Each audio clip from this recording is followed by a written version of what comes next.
Adventist World Radio. Lay feon'ny fanantenana. Izay manakuaniwa ni radio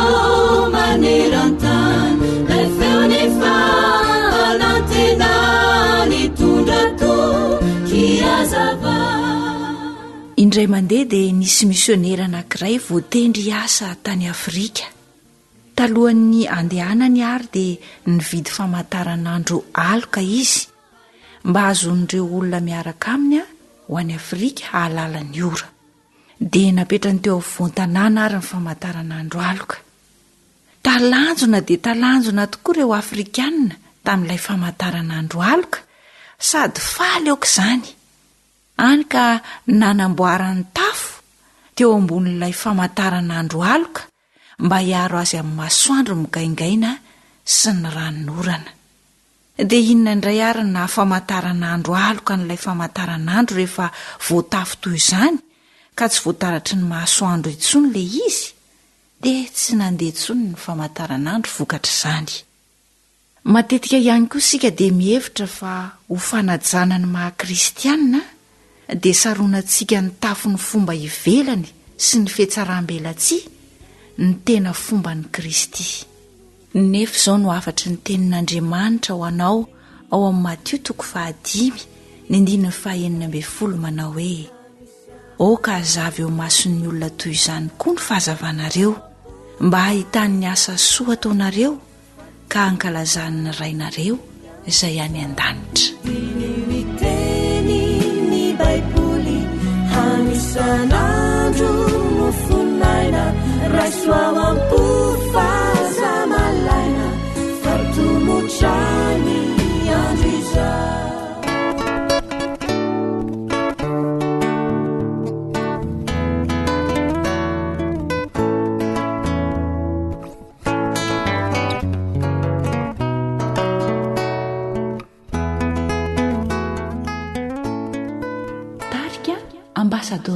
Isikizay milaza fa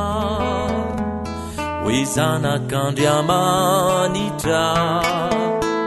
manaova ny marina, manaova ny marina, aoka hitondra tena anakany Kristy lairay ny famarinana, lairay ny famarinana, ny tsambo ny marary izy nanampy ny mantra izy tsy mba ny rearea izy nitory ny fitiavany izy sy ny fahamarinana. Zay lay onjany fanantenana. Isikizay mitandrina ny didin'Andriamanitra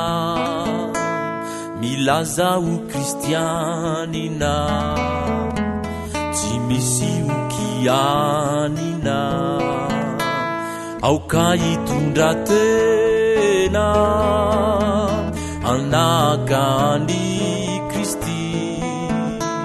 nanaty izay nekena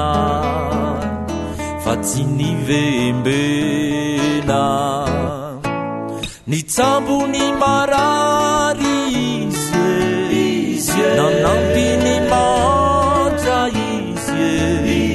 tsy mba ny rearea izy nitory ny fitiavany izy sy ny fahamarinana.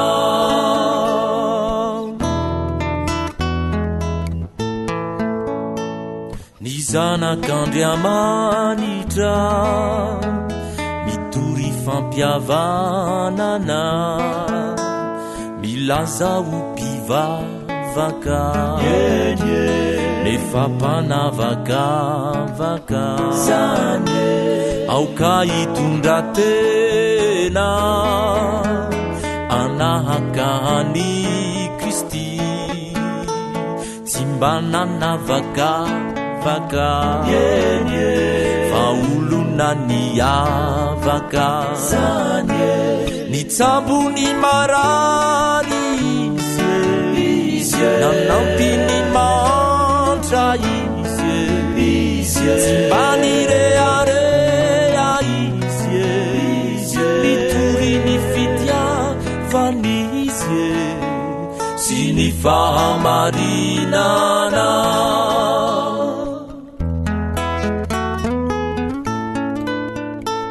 ny tsambony marary izy nanampiny mantra izy tsy mbany rearea izy nitory ny fitiavany izy sy ny fahamarinana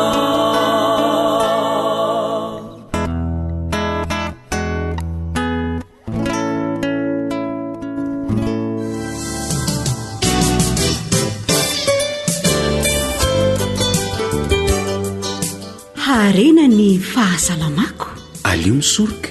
toy izay mitsabo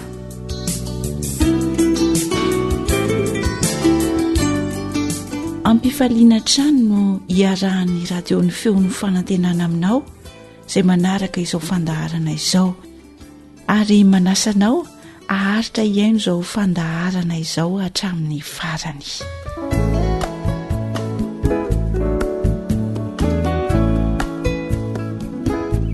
Araka ny fikarohana natao izay efa noresahana tamintsika teto dia tena zava-dehibe tokoa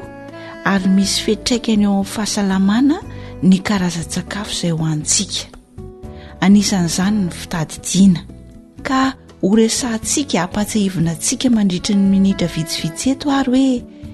inona ny karazan-tsakafo sy ny fanampin-tsakafo mahasoa mikasika ny fanatsarana amin'ny fitadidiana izay tokony hohanina dia menofinaritra ary.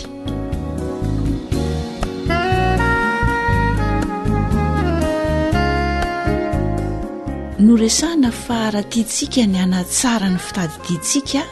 ho antsika mbola tanora, ho antsika mpianatra, indrindra ihany koa fa ho antsika efa mahazo taona dia misy ireo karazana sakafo sy fomba fiaina izay tokony ho atao sy tokony hohanina mba hanatsarana ny fitadidiana. Anisan'izany zany ireo karazana sakafo manan-karena vitamina E toy ny voan'ny varim-bazaha sy ny menaka azo avy aminy, ny amandy sy ireo karazana voankazo maina, ny voana tanamasoandro, ny menaka oliva. Ireny zany dia anisan'ny sakafo tsara tokony hohanina ho fanatsarana ny ati-doha. Toy izany ihany koa ny sakafo manan-karena beta-carotène na ireo karazana sakafo izay miloko volondoranjy na koa vitamina A ho isika. Eo zany ny karaoty, ny manga, ny voasary, ny paiso, ny voatavo. Ireny zany rehefa vokatra dia tokony hararotintsika ny mihinana azy satria tena manatsara ny fitadidiana tokoa ny fihinanana azy ireny.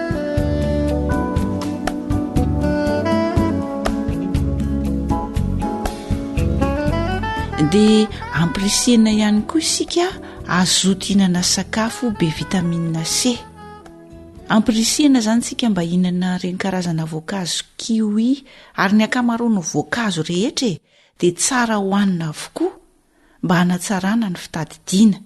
Dia eo ihany koa ireo karazana sakafo, karazana voankazo miloko somary matroka, izany hoe ohatran'ny manga volomparasy, miloko mena midorehitra dia ampirisihana mba hohantsika satria ireny dia anisan'ny tena manatsara ny fitadidiana. Araka ny fikarohana natao zany dia ny karazana voaroy hazo, ny oliva mainty ary ny frezy dia ampirisihana isika mba hihinana ireny karazana voankazo ireny satria ny fihinanana azy ireny dia manana fiasa manatanora ny sela. Eo ihany koa ny sakafo ahitana gliosida izay ambany ny fatran'ny siramamy ao anatiny, ny hanin-kotrana toy ny mangahazo zany ny akondro, ny céréales dia ireny anisan'ny sakafo ahitana gliosida dia ampirisitsika ny hinana azy. Efa noresantsika teto ihany koa fa ny fihinanana ireo sakafo izay manatanora ny sela izany hoe ny antioxydant zany miaro amin'ny aretina izay mamotika ny ati-doto ny Alzheimer dia tokony hohanina betsaka. Anisan'izany zany ny voankazo sy ny legioma miloko midorehitra toy ny cerise, ny frezy, ny apongabe an-danitra izay manan-karena antioxydant natoraly dia ampirisihana zany isika hihinana izany.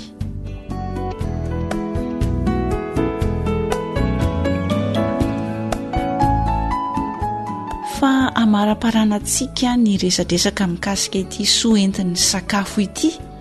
dia faritana manokana ihany koa araka ny fikarohana natao fa ny tsirina varim-bazaha dia anisan'ny loharano ahitana ny vitamina B sy ny menaka azo avy amin'ny tsirina varim-bazaha zany dia anisan'ny tena manampy be dia be ary ilaina indrindra amin'ny fiasan'ny ati-doha ara-dalàna ka tokony hohanina. Ny tsirina varim-bazaha zany ahitana vitamina B sy ny menaka azo avy amin'io tsirina varim-bazaha io dia manampy be dia be amin'ny fiasan'ny ati-doha ara-dalàna ka tokony hohanina.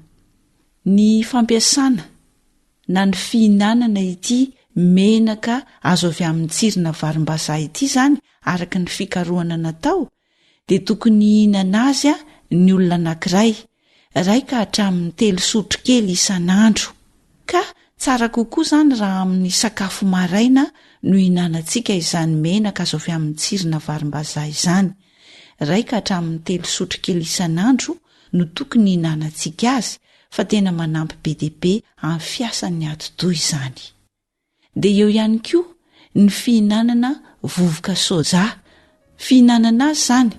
dia tokony 1 ka hatramin'ny 2 sotro kely isan'andro. Mihinana vovoka soja zany tsika 1 ka hatramin'ny 2 sotro kely isan'andro.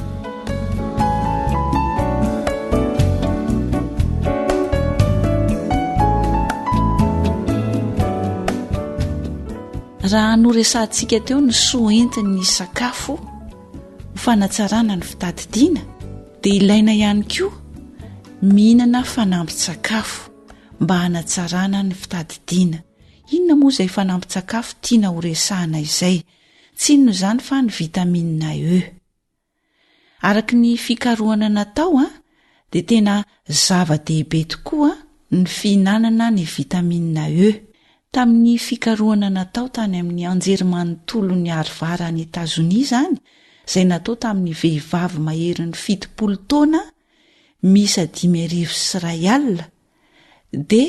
vokatry ny fihinanan'izy ireo vitamina E zany ty fanampin-tsakafo vitamina E ity dia ny tsara tokoa ny fitadidiana sy ny fiasan'ny ati-dohan'izy ireo.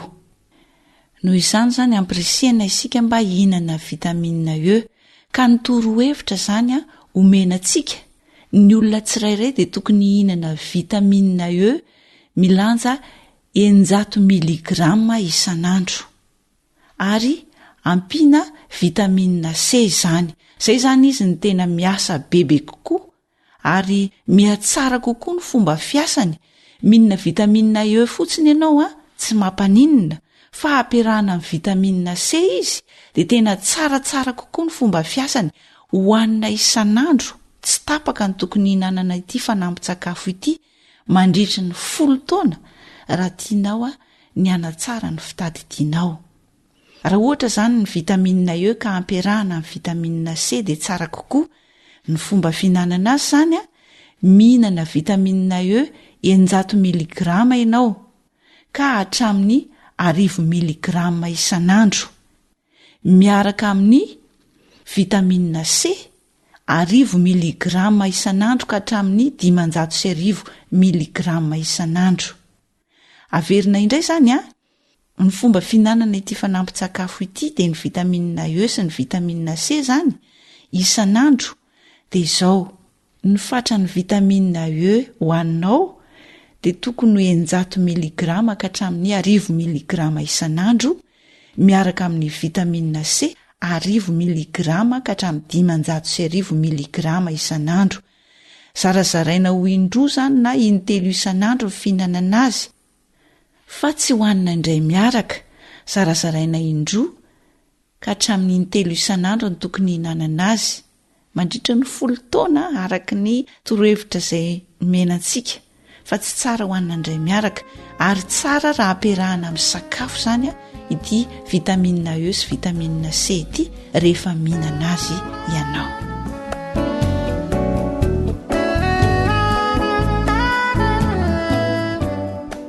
Dia antenaina ary fa nitondra soanao ny fanarahana iny torohevitra iny izay nalaina avy tao amin'ny boky nosoratan'i Dr Georges Pamplona. Tondra soantsika rehetra ny fampiarana izany. Namanao fanjanona n'olotra izay torohevitra mahasoanao teto izay niaraka tamin'ny Sam ny sahana ny lafin'ny teknika. Mazotoa ary mampiatra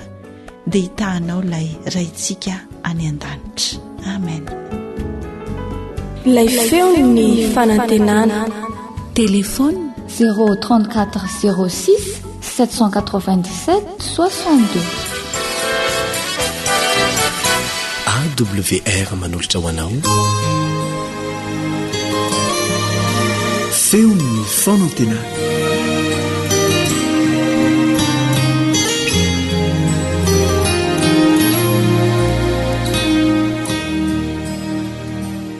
Ry mpiaino malala faly miarabanao indray ny namanao Andriambovonjarinay vo sy ny namana Sam izay teknisianina mikirakira vato maro bokotra ka matotosa izao fandaharana izao. Andriamanitra no isaorana satria matotanteraka izany dia noho ny fitiavany antsika tsirairay avy ary dia andeha ataontsika eo ambany fitariany izao fotoana androany izao. Iary vavaka tsika toko.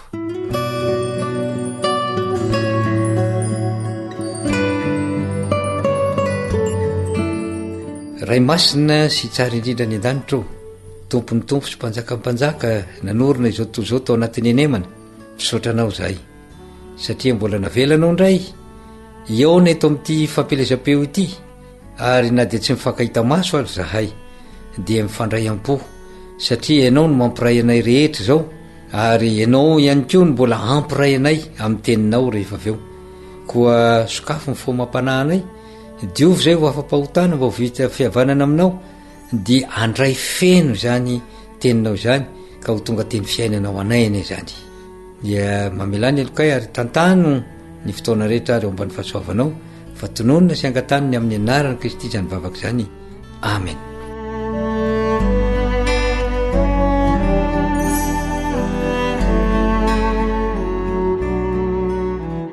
Ry mpiaino adzaina malala na izanaiza misy anao amin'ity androany ity. Eny mety ho any tokantrano ianao, mety ho eny an-dalana ianao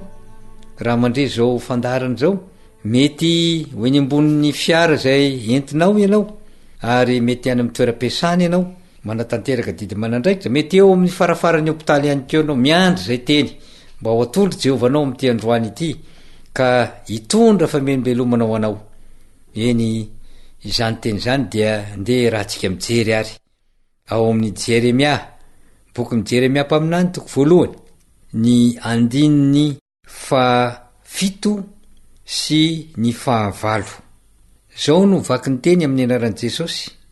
Fa hoe Jehova tamiko, aza manao hoe mbola zaza aho, fa andeha amin'izay rehetra anirahako anao ianao, ary izay rehetra andidiko anao no ambaranao. Aza matahotra azy ianao, fa momba anao hamonjy anao aho, hoy Jehova. Ry mpiaino malala miverina eto amin'ny andininy 9 dia teny izay fanomezany toky feno sy tanteraka. Aza matahotra azy ianao, fa momba anao hamonjy anao aho, hoy Jehova. Ao anatin'ilay teny hoe momba eto dia mifanokafana ny lalana ho an'ny Jeremia mpaminany satria napitrana 4 izy, 4 goavana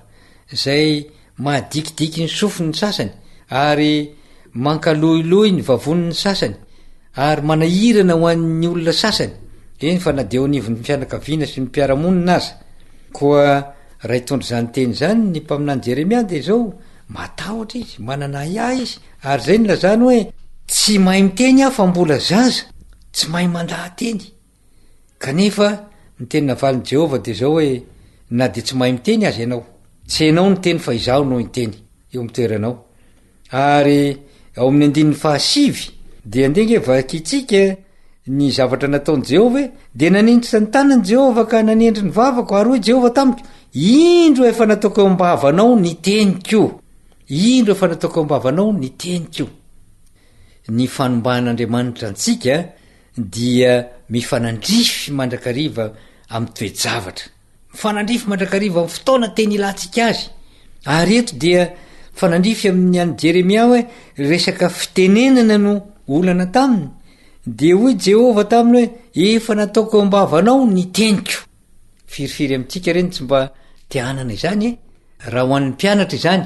ka miatrika fanadinana ianao de zao indro efa am-bavanao ny tenin'i Jehova dia ny valiteny zay omenao eo am'izany fanadinana zany. Raha toa ianao ka mananady amin'ny olona anankiray dia indro efa nataony Jehova am-bavanao ny tenin'i Jehova dia ny teny zay anananao ny fiadina rehetra ka ahafahanao am'izany ady zany. Raha toa ianao manoloana ny fitsarana ohatra zany dia tahaka ilay vehivavy mpanano tena zay tsy manana nainona hitantsika any amin'ny Lioka 7:20 izany, ary niveriny matetika teo alohan'ny mpitsara kanefa de hoy ny mpitsara hoe de tsy mena rariny mihitsy ianao kanefa tamin'ny farany dia tonga tamin'io vehivavy io teo am-bavany tenin'i Jehova, ary dia tonga teo am-pitsara ny fihetsika nanao hoe na de tsy mino an'Andriamanitra zaho dia zao mba omeko rariny ihany ty vehivavy ty fefa mahasosotra loatra izy ty miveriny eto amiko foana. Eny fomba fiasan'Andriamanitra ry mpiainy malala dia tena mahagaga mihitsy ary mahasitrana zany tenin'Andriamanitra zany satria mitondra vahaolana mifanandrify indrindra am'izay tediavinao. Raha marary eo amin'ny hôpitaly ianao ankehitriny eo amin'ny fandriana zay atorinao de matoki fa ny tenin'i Jehova de efa eo am-bavanao ary efa omeny ny dokotera tsiraray avy zay tsabo anao amin'ny androany ity eo am-bavany fanasitranana. Ary zany tenin'i Jehova zany dia maranitra tahaka ny sabatra roa lela ka mampisaraka ny tsoka amin'ny taolana izany, tafiditra ny milalina indrindra any anatinao any izany, mitondra zany fanasitranana izany. Ary raha toa ianao ka ao anatin'ny adi-tsaina lalina eo anivon'ny fianakaviana, eny matoki fa ny tenin'i Jehova de efa eo am-bavanao, efa eo anoloanao, ao anatinao ao, ary efa manana ny valiteny sahady ianao entina miatrika ny fiainana ka iady. Satria ny ady ane tsy amin'ny fianakavianao io ny ady ane ry marary isany de tsy ao anatin'io fandrinanao io na ao anatin'ny vatanao io ny ady ane de tsy amin'ny lay aretina matena aretina azy ny ady ane de tsy amin'ny lay mpitsara zay manoloananao io ny ady ane de tsy amin'le mpampianatra zay manadina anao io tsy any ny olana fa manana ady isika. Rehefa lavy tao anatin'ny fahotanany zanak'olombelona dia misy ady, miady amin'ny ratsy isika, ary ratsy Jehova no miady am'izany ratsy zany dia tsy ho tanteraka ny ady ary tsy aharesy isika. Satria lay devoly fahavalotsika dia ny aina fotoana ela lavitra no isika, efa mihoatry ny 9 taona efa ny ainany, ary isika zay vao olombelona 5 taona taty aoriana kanefa 70 taona no androny taonatsika, eny mety nisy 100 taona tany aloha tamin'ny androny Adama sy Eva de mbola be noho izany kanefa zao kely zany eo anatrehan'ny lay devoly fahavalotsika zay efa manatraika efa be deaibe. Koa tsy maintsy miteny Andriamanitra hoe indro zao momba anao sy amonjy anao hoy Jehova. Ry mpiainy malala, Andriamanitra tsy manao zavatra tapatapany, tsy manao soa tapatapany, fa rehefa miteny izy hoe momba anao dia tena fiarovana feno sy tanteraka zany, izy mihitsy misolo-toerana anao, amonjy anao izy, amonjy anao fotoany tena ilanao azy izy, ary de am'izay fotoan'izay de ho tsapanao fa Andriamanitra fitiavana tokoa no miaraka aminao. Ingany mba ho zany tokoa ry mpiainy malala, ary ho tanteraka aminao sy ny ankonanao zany amin'ny vanim-potoana rehetra, eny amin'ny toe-javatra mitrango fiainanao rehetra mandra-piavy Kristy amin'ndraony lanitra. De zany ny raninina manao andrem-bovonjy arinay voanao ka dia manao fotoana aminao amin'ny manaraka tompoko.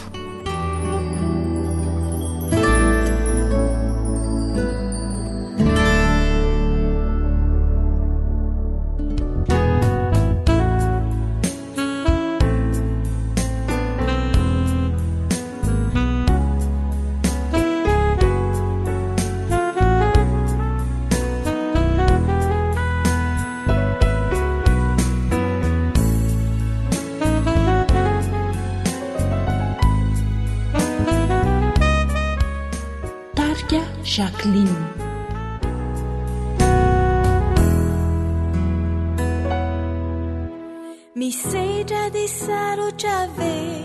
ny fiainanao no ireo olana marobe izay mise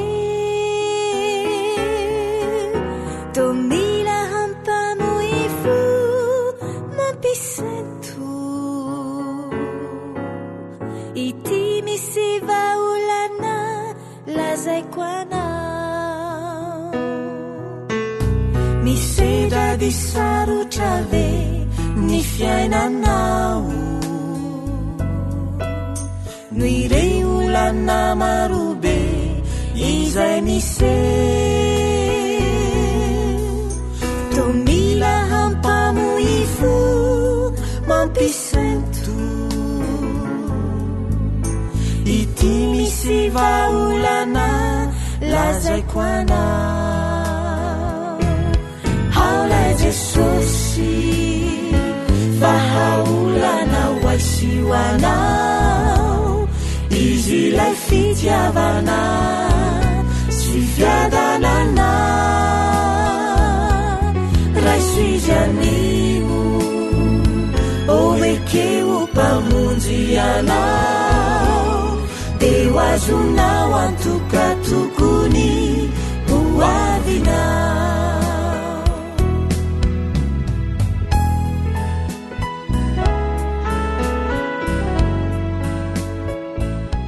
AWR boîte postale fitonjato Antananarivo raiky am'zato zay lay onjany fanantenana raha tofaorina indray no mianjady aletina siaiai mandratra fo reo zavatsarotra manjo iainanao ity misy vaolana lazaiko anao haolay jesosy va haolana hoaisio anao izy ilay fitiavana sy fiadanana raiso izy anio ovekeo mpamonjy anao de ho azonao antoka tokony ho avinao haolay jesosy va haolana hoaisio anao izy ilay fitiavana sy fiadanana raiso izy anio ovekeo mpamonjy anao de ho azonao antoka tokony ho avinao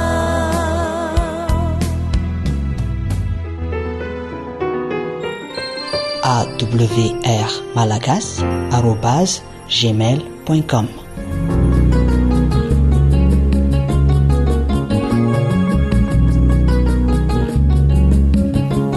fianarana sy fanabazana anrotany ty tanindrazana fahaizana sy faherena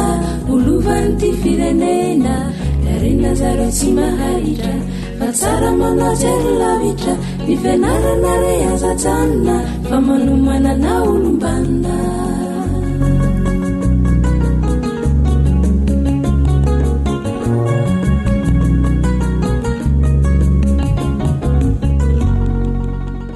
fotoana indray zao iaonatsika ampiaino namanarila ao anatin'izao fandarana fanabiazana izao arak'izany de fiteny malagasy manao hoe tsy gobonina anaty akanjo ny fiarabana sao latsaky lalana ozy izy ka tsondroa amin'ny vorona ary tsy finina ampiandratanana koa so zary atsembohana ka ho zary rano ka de atolotra ho anao aloha voalohany indrindra satria ianao nitako eto faharoa atolotra ho an'ny mpiaino any kio zany fiarabany zany ary eo ihany keo ny namana eo amin'ny lafin'ny teknika dia tsy adino tolorana ny fiarabana ihany keo de namana samma izany mankasitraka indrina namana joelantoarimisy de miraro soanao sy namana teknisianna sy ireo mpiaino marobe mpanaraka izao fandaran'izao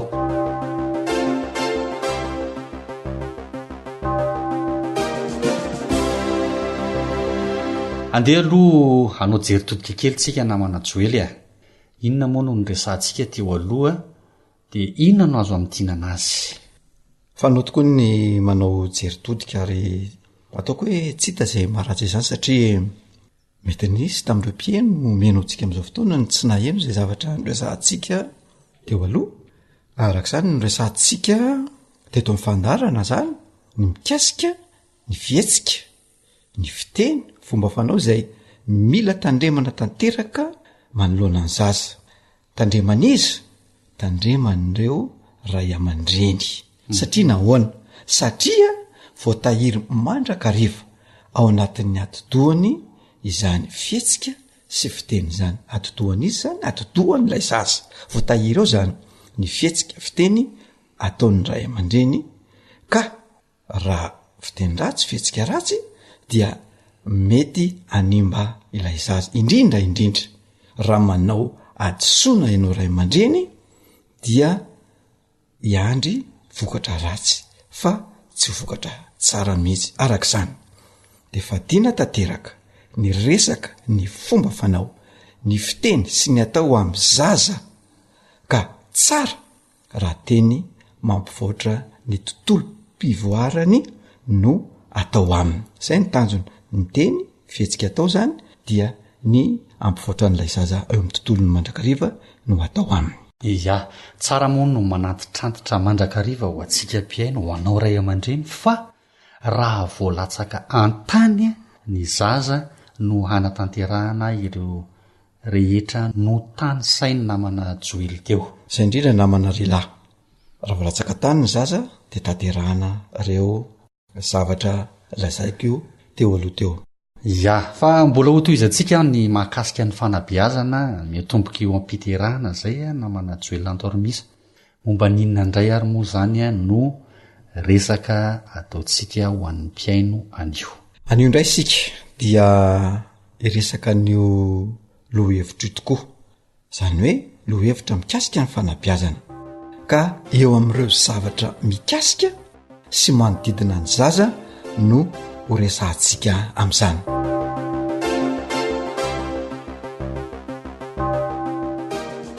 fataro ary fa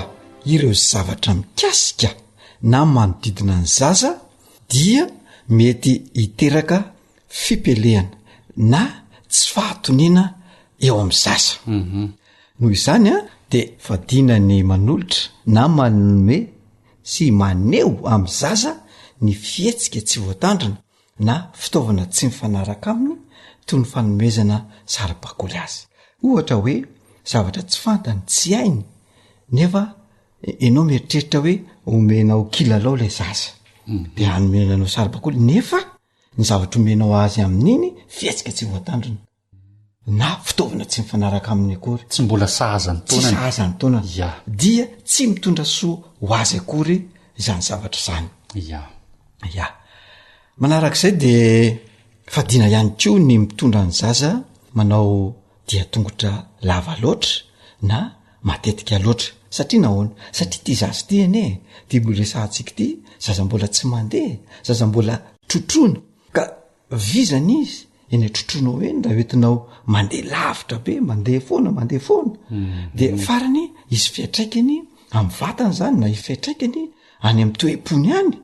dia zay zany de fadina satria tarika avizanana ho an'lay zaza zay mety anakana azy amin'ny fitombony zany zavatra izany dia eo ihany koa ny fimehezana sy ny fikakakakana diso lava loatra sy matetika loatra tsy tsara ny manao izany satria maheno tabataba matetika lay zaza maheno fikorotanana matetika ny sofiny dia iny le lazaintsika hoe miditra amin'ny sofina de mandalo any aparatoka dia mety midonatra any amin'ny fony de rehefa zavatra mafy sy mafy matetika noen'ny fony dia mety hiteraka areti-po ho azy zay zavatra izay manarak'izany dia tsy tsara ihany koa raha voadidina kilalao be loatra ny zaza satria mitarika azy anana safidy miteraka fisalasalana izany io lay lazainy ny vazaha hoe embarras de choix rehefa be loatra ny kilalao zay ataonao manodidina ny sasa de misalasala izy ary rehefa any amin'ny fanapahan-kevitra ho raisiny ihany keo any erinany de fisalasalana mipetsaka de miteraka le hoe saode ka rehefa saode ny mipetsaka ao an-tsain'ny zaza dia animba azy any amin'ny fahatokisantena izay zavatra izay andeha ho averintsika kely le izy na manajoely fadinany mitondra ny zaza manao ditongotra lava loatra na matetika loatra fadina ihany koa ny fimiezana sy ny fikakakakana diso lava loatra sy matetika loatra de tsara ihany koa raha toka tsy voadidina kilalao be loatra ny zaza inona moa zany a ny tena antony a ifadinan'ireo zavatra voalaza teo ireo lazaina tokoa hoe fadina le izy satria faniriana ny an'izao fandaran'izao ary tsika mijery foana hoe ny tontolo mpivoaran'ilay zaza no ilaina andeha amin'ny firindrano tanteraka sy ny amin'ny ara-dalàna ka rehefa nylazaina hoe fadina zany a dia mety anakatsakana na anohitohina izay fandroson'ny tontolo mpivoaran'izay ka voalohany a zavatra nasiana vadina de satria tsy mifanaraka amin'ny taonany sy ny vatany ilay alavirana ka miteraka avizanana sy arerahana ho an'ilay zaza ka mitarika tsy fahaitatory tsy ahitatory zaza io de rehefa tsy mahitatory ny zaza ny toromaso ny tena mampitombo ny zaza vetivety dia izay zany tsy fahitatory matetika dia misakana any amin'ny fitombon'ilay zaza ara-batana fitombon'ilay zaza ara-tsaina dia rehefa reo zany ny voasakana eo amin'ny zaza dia tsy de atenaina vokatra loatra ny zaza tsy mitombo ara-tsaina sy ara-batana tsy mitombo ara-petsepo satria rehefa vizana ohatra zany koa ny zaza de mety vizana hatramin'ny fony de na ny fetsepo koa izy mety misy fiatraikany rehefa diso mime loatra koa ny mpitaiza ilay zaza dia miteraka tsy fahatoniana ho an'ilay zaza zany ka mahatonga azy hitsamboamboatra rehefa mba matory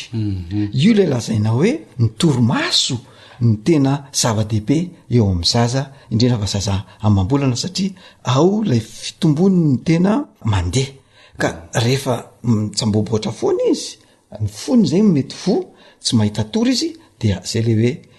tsy mitombo ara-batana tsy mitombo ara-tsaina ilay zaza ny fitabadabana diso tavaoatra ihany koa de fadina araka ilay lazaina teo tsy midika akory zany hoe tsy asiana feo mihitsy rehefa malao zavatra zany ny ray aman-dreny na ny ao atokantrano fa raha azo atao dia tanterahana ao anatin'ny tsy fitabatabana be loatra ny asa na ny raharaha atao manarak'izay de miresaka ihantsika hoe fadina ohatra mitanisa fadina foantsika satria efa lazaitsika fa ny zaza aloha le tontolo mpivoarany aloha dia fadina ihany koa ny manao taiza valiany zaza na lay mandrotsirotsy ny zaza toy ny mitaingina zanvalia zany lokanga zay le kilalao fahazaza zany manao balansoir zay indrindra namana lehilahy misaotranao fa manjary mitady nyny fafinaretan'iny mandrakariva izy ary indrindraindrindra mety hitarika azy tsy ahita tory ny tsy fanaovana azy zany nefa tsy olona avatra anao izany mandrakariva no hitaiza azy mety ianao ray aman-dreny no avatra anao taiza valia azy fa ianao ray aman-dreny mety tsy ho eo ndray andro na tsy hoe matetika ilay mpitaiza tsy ahavitanao taiza valia tsy ahita tory ny zaza de tsy hitombo ara-batana tsy hitombo ara-tsaina satria tsy ampy torimaso tsy ampy ny torimaso dia fatariko fa ny zaza dia manana reo tova sy sela tena madio sy tsara ary tanteraka raha vao teraka izy nefa koa ao reo sela marefo sy moratohina noho izany a ny fisehoan-javatra ny ohatra ny fanazarana seho sy omena azy de misy fiatraikany eo amin'ny tontolo mpivoarany misy fiatraikany araka ny lazaina teo hoe marefo ny selany moratohina dia le sehon-javatra zany ny ohatra ny fanazarana zay omena azy de lazaina fa misy fiatraikany eo amin'ny tontolo mpivoarany rehefa tsara zany sy mifanaraka amin'ireo sela moratohin'ireo ny zavatra zay omenao azy dia mandeha ho azy io tontolom-pivoarana io koa anjaran'ny ray aman-dreny ny manolotra ireo zavatra izay atonga azy ivoatra voalohany ara-batana, ivoatra ara-tsaina, ivoatra ara-psikolojia, ivoatra ara-tsosialy, ary farany ivoatra eo amin'ny ara-panahy ka tsy hanolotra ireo singa mety hitarika azy any amin'ny fahasimbana sy ny fahampotehana eo amin'ny fiainany goaviny. indraindray ny ray aman-drenina manajoelantoromisa dia sondrina amin'ny hoe mbola zazy io manoloana azy io ka tsy hafantatra na takatra ny zavatra ataony. Marina zany ary betsaka tokoa ny ray aman-dreny manao izay fahadisoan'izay mijery hoe inona koa mifantatra io zazy io, mbola voazazakely trotrona, mbola voazazakely vo miana mandeha mandady sy ny sisa kanefa tadidio tsara fa misy amin'ireny fietsika tsy voatandriny reny no voarayany zaza ka mitarika ny fahasimbana satria miraikitra ny andohany ka rehefa miraikitra ny andohany araka ny voalaza teo dia mitarika any amin'ilay fahasimbana tsy hoe eno eo fa tsy kelikely dia iny fahasimbana iny mety mandrapahalehibe, mety lehibe iny vo miseho na hoe eo zaza na any amin'ny miandoha fahamotiany dia inona ny ataon'ny ray aman-dreny mikapoka manafay an'ilay zaza kanefa ny tsy fitandremana izay nataonao tamin'izy vo nitrotrona na tonga io sehon'ny zavatra io. Azadino ray aman-dreny fa hita amin'ny mason'ilay zaza ny ataonao,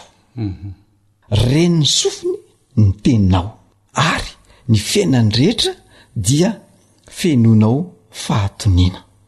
filaminana, fitiavana, ny herinao, ny herim-ponao rehetra dia omenao an'io zazy io avokoa. Fenonao amin'ny fiainana zany izay zavatra izay, fenonao fahatoniana, fenonao filaminana, fenonao fitiavana, herim-po rehetrarehetra fa zao ny loza raha tsy mitandrina ianao dia mety anamarika ny fiainany ny tsy fanananao faharetana, ny rendrarendranao, ny fahatezeranao, ny tsy fienonao sy ny tsy fahaliananao aminy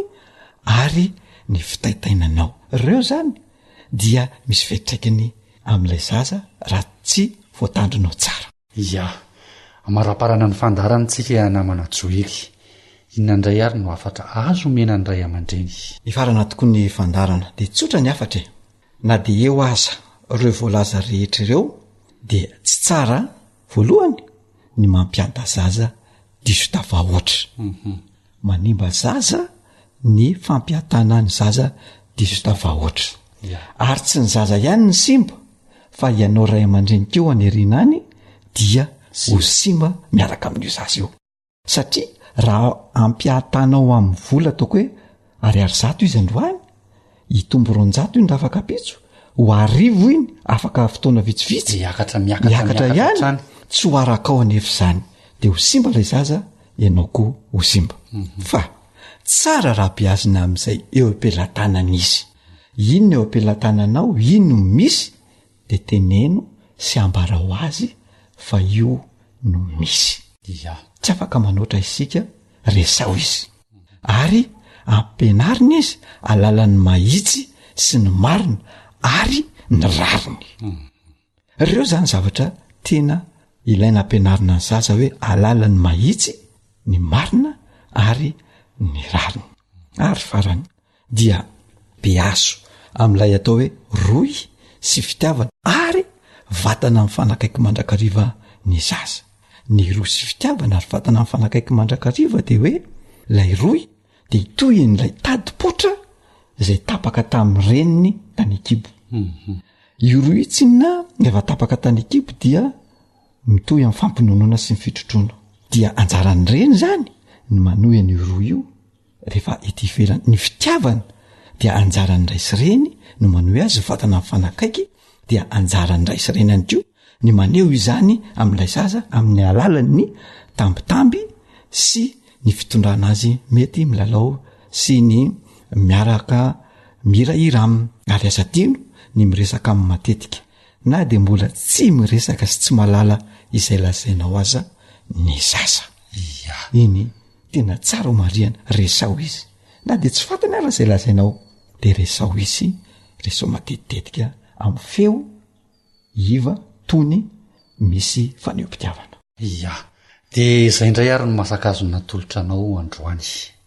metraka ny mandram-piona izay sy ny namana joely ary ny namana samma zay nitsahana lafiny teknika aza dino fa manaraka de loha hevitra mahaliana trano no atolotra anao eto amin'ny fandaharana mandra-pitafa tompoko veloma tompoko.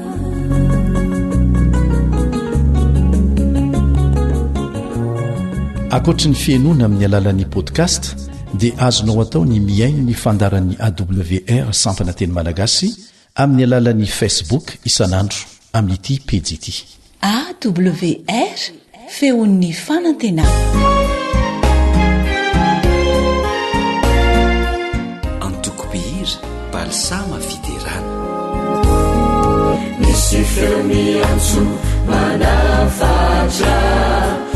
manasanao oafaka fanolora-tena no tadiavina de lazao reo avana tapaony tanangaza ifampilazy fampitantana izao sianao sanetazrinany teno sambatra jesono manafatra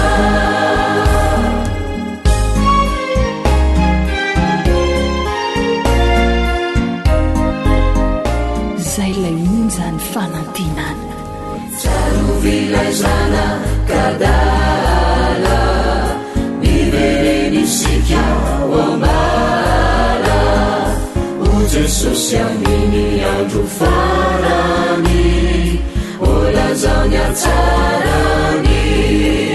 tapaony tanangaza ifampilazy fampitantana izao sianao sanetazrinany teno sambatra jesono manafatra tapaony tanangaza ifampilazy fampitantana izao sianao sanetazrinany teno sambatra jesono manafatra sanetazrinany teno sambatra jesono manafatra.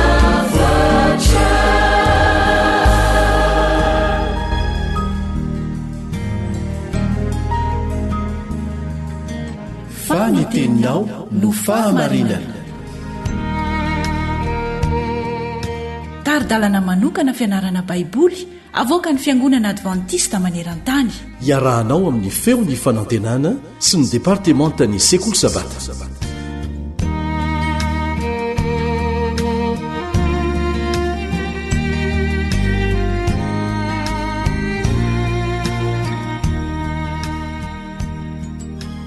dia mitoetrany ny fiarahantsika mianatra ny tenyandriamanitra miaraka amin'ny onjapeo ny feon'ny fanantenana miaraka aminao eto koa hatrany hatrany ny mpiaramianatra aminao Elion Andriamitanso resaka fanambadiana eo amin'ny olona mino an'Andriamanitra sy tsy mino an'Andriamanitra na koa samy hafa finoana no ifantohan'ny fiarahantsika mianatra amin'ity anio ity mino fa maro amintsika no liana mikasika an'izany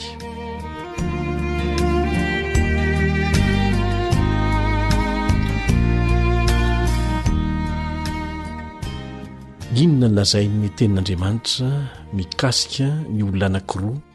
izay hivady zao voalaza amin'ny Korotianina 4:4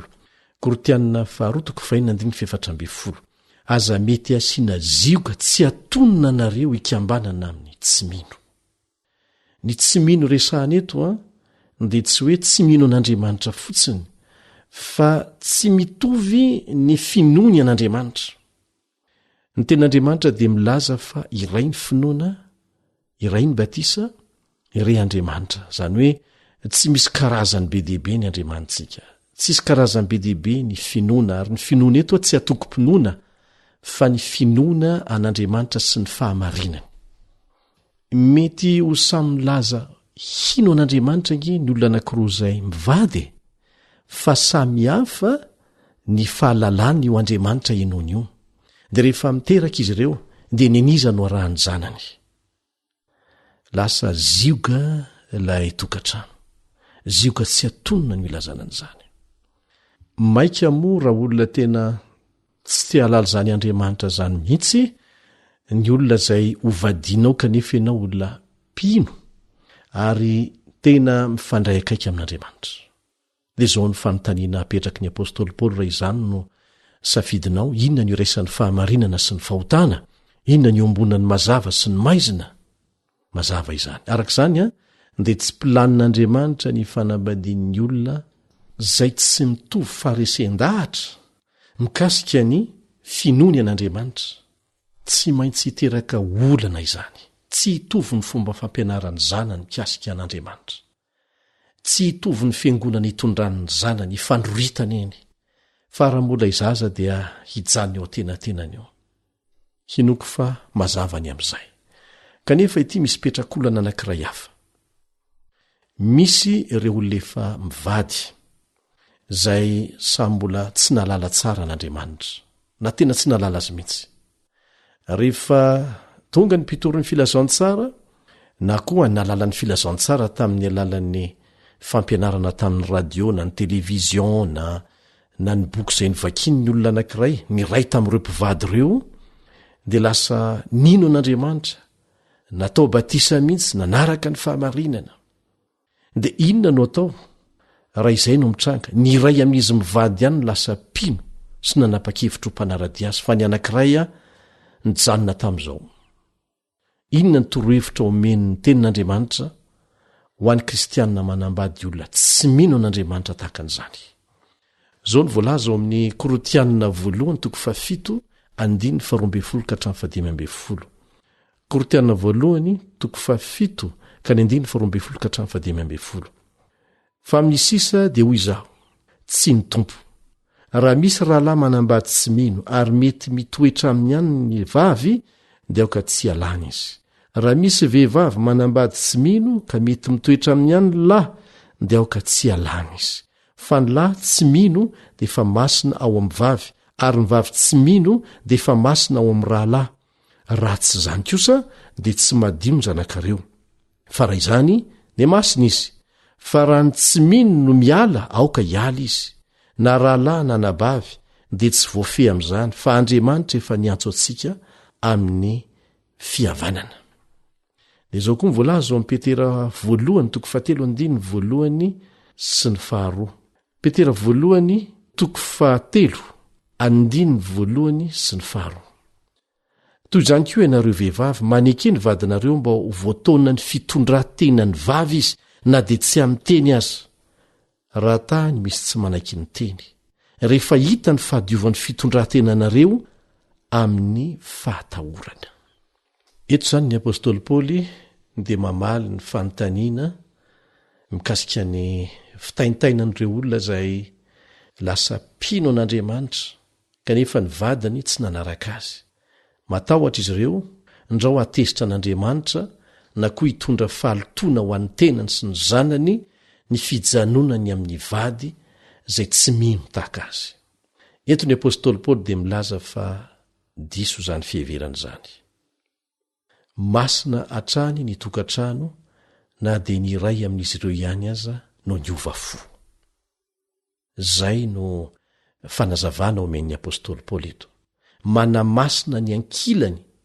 sy ny zanak'izy ireo ny fisian'ilay vady kristianina ao an-tokantrano toy izao ny hevitra tokony andraisana ny teny hoe manamasina eto ny hoe manamasina eto izao mandray ny fitahian'ny fahasoavana ny vady tsy mino amin'ny fiarahany monina amin'ny vadiny zay kristianina nahoana ro ianao satria hitondra fitahiana ny fisiny ao an-tokantrano ao izy zay nanapa-kevitra ny hanaraka an'Andriamanitra natao batisa mihitsy ary tsy zay ihany fa ho ataon'Andriamanitra fitaovana izy hitariana tsy kelikely ilay vady zay tsy mino ho lasa mpanaradia mafana ny kristiany koa tsy moro zany fa ilana fahendrena sy tolona mibavaka ampaharetana kanefa be dehibe no efa nahita faombiazana vokatr'izay tolona mibavaka ampaharetana izahay mety ifanoatra amin'izany koa anefa ny zavatra iseho satria mety isy fotoana zay andraisan'ny vady zay tsy mino an Jesosy fa napakevitra ny saraka amin'ilay olona zay nanaraka an Jesosy isara-panambadiana mihitsy zany dia hoy ny apôstôly Paoly izy hoe tsy maninona velao izy andeha manady zany safidiny tsirairay Andriamanitra mamela antsika isafidy malalaka izy zay ny antony ilazany hoe raha ny tsy mino miala aoka izy hiala na lehilahy na vehivavy dia tsy voafehy amin'izany Korinthiana 7:5 no hitantsika an'izay fantanina anankiray mipetraka farany dia ny hoe inona ny fomba tsara indrindra ambabona ny vadinao zay tsy mino an Jesosy eto aloha zany a dia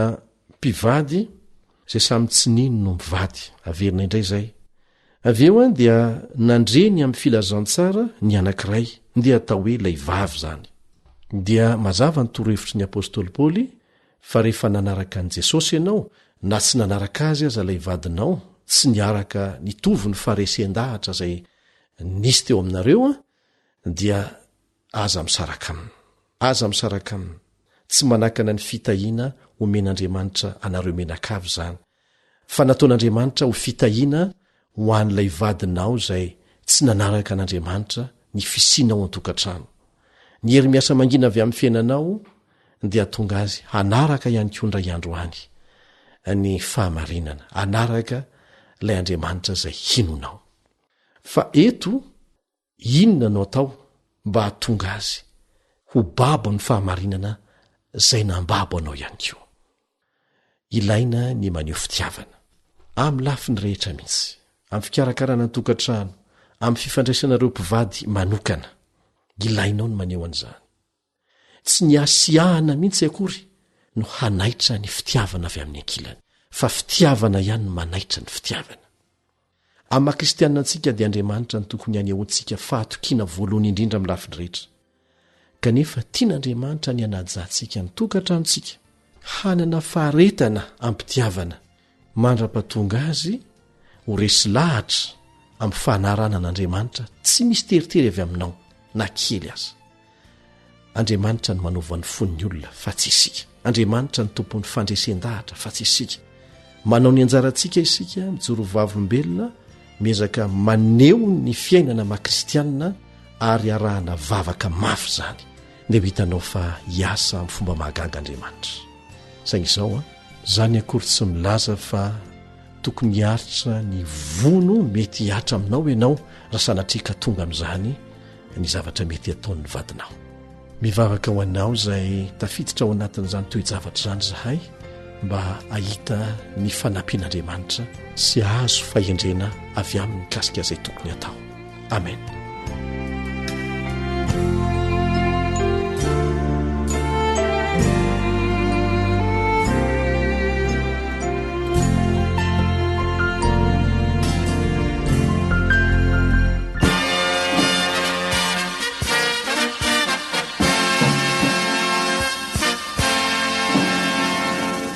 Adventist World Radio, The Voice of Hope. Tapitra treto ny fiarahanao tamin'ny radio feon'ny fanantenana na ny AWR. Azonao atao ny mamerina miaino na maka mahimaimpona ny fandaharana narahanao teo amin'ny fotoana rehetra ilanao azy. Raisoaryn'ny adresy ahafahanao manao izany. www.awr.org. Mandrapitafa indray ary.